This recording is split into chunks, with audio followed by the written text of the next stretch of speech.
It's graduation season, and seniors are weeks away from joining the real world.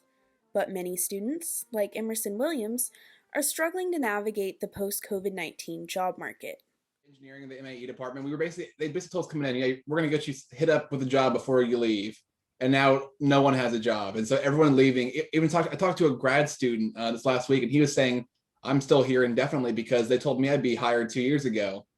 So a lot of people are frustrated they're not getting jobs, but I think as long as you can do something to further that yourself rather than just kind of sitting around and waiting. Because I was thinking I've have like 34 more applications out there somewhere that I can wait for them to come back as a yes or no.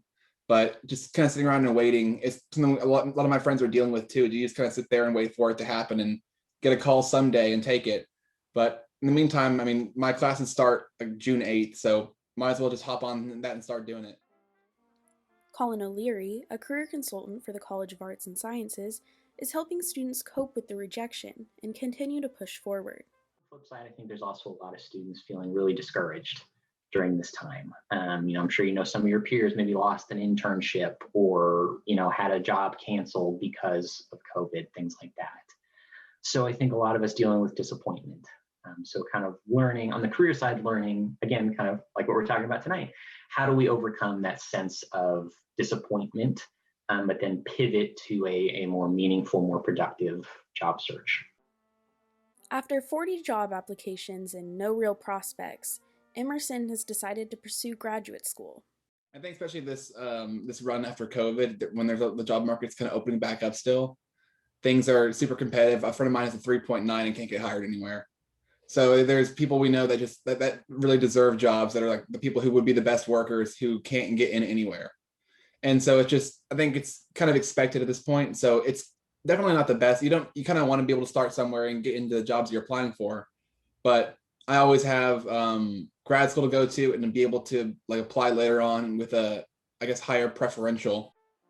Despite the difficulties of finding a job, Emerson is hopeful for his future career. But right now, I think it's better focus of my efforts to go like pursue grad school. But after grad school, if it's still hard, you can always just start somewhere doesn't pay too well. But you can always get in 40 hours a week, 50 hours a week, and just work what you can, and then still save up that money to get you an apartment. So I'm not really worried because I'll make it work no matter what. But just kind of hoping next time around it'll be a bit more marketable. Brianna Gallagher, another career advisor for OSU, tells students in the same position as Emerson to be resilient when applying for jobs. And so you have to just develop this like resilient mindset of like, I'm worth it. I'm worth it. This job wasn't for me. Something else is for me. And so I would just encourage anybody like to unfortunately know the facts that it takes a long time and you're going to get rejected over and over and over again. But like knowing that truth might make it a little bit easier when you're in the process to keep going. And so that would probably be my advice would be just to keep going, just to keep searching.